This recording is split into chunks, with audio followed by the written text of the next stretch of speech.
नमस्कार। आज शरद पूर्णिमा है। आप सभी को शरद पूनम की हार्दिक बधाई एवं शुभकामनाएं। शरद पूनम ये बड़ा पावन है। आप सोच रहे होंगे, मन में आ रहा होगा, ये शरद पूनम क्यों पावन है? क्योंकि इस दिन जब आप वृंदावन में जाएंगे तो प्रभु श्री कृष्ण महारास के लिए उपस्थित होते हैं गोपिकाओं के संग। जैसा आप देख रहे होंगे, इस जगह लता पता वृक्ष फूल इन सब के बीच में मैं हूँ। ये वृंदावन में नहीं है, लेकिन चूंकि मैं प्रभु को याद कर रहा हूँ, श्री कृष्ण भगवान को याद कर रहा हूँ, तो ऐसा कहा जाता है कि जहाँ सत्संग होता है, जहाँ की सत्य की संगति होती है, जहाँ वो परम आराध्य की चर्चा होती है, वहाँ प्रभु उपस्थित हो जाते हैं, विचरण करते हैं। ऐसा नारद जी ने भी कहा है, नाहं वसामि वैकुंठे योगिनां हृदयेन च मद्भक्त्या यत्र गायन्ति तत्र तिष्ठामि नारद। यानी मैं वैकुंठ में नहीं रहता, लेकिन जहाँ मेरी चर्चा होती है, मेरी आराधना होती है, जहाँ मेरी पूजा होती है, वहाँ मैं जरूर रहता हूँ। तो हम उस परम सत्ता को याद कर रहे हैं इस शरद पूर्णिमा के अवसर पर। और आप हम जो भी श्रोता हैं,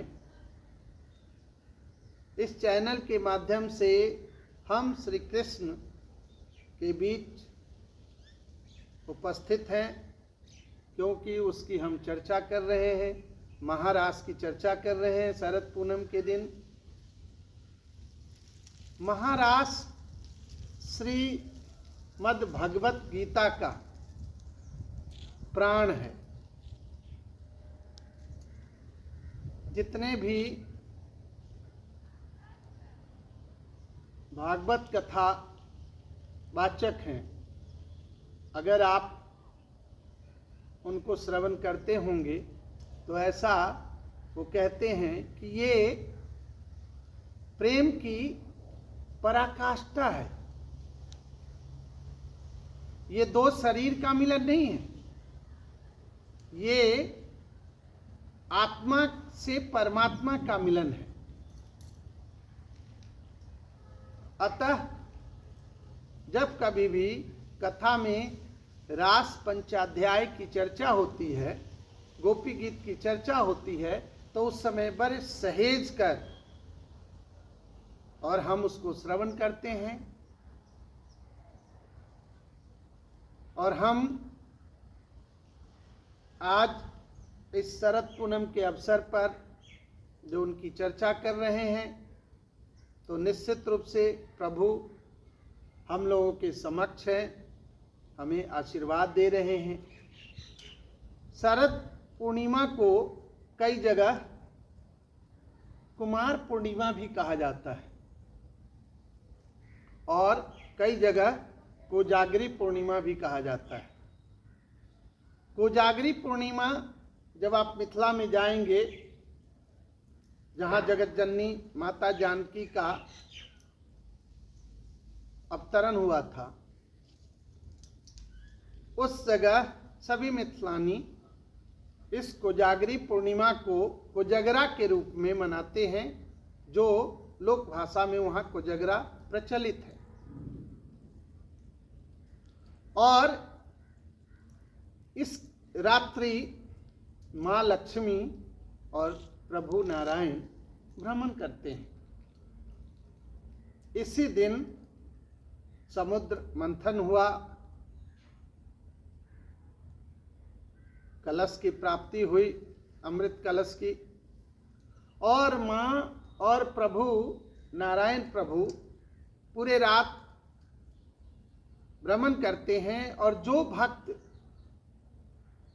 जगते हैं, जिनके घर में पूरा पूजा आराधना जागरण होता रहता है, वहाँ माँ जब देखती हैं कि भक्त जगे हुए हैं, वहाँ निवास करती हैं। उसके बाद भक्त धन्य धान्य की प्राप्ति करता है। और एक और विशेष बात कि शरद पूर्णिमा की रात को आप खीर बनाएं, खीर को चांद के समक्ष रखें, और चांद में जो चांदनी है उनकी अमृत किरण उस खीर में प्रवेश करती है, और पुनः उसको सुबह जब आप प्रसाद के रूप में पाएंगे तो आप निरोगी काया प्राप्त करेंगे। ऐसी मान्यता है। अतः हम आप लोगों से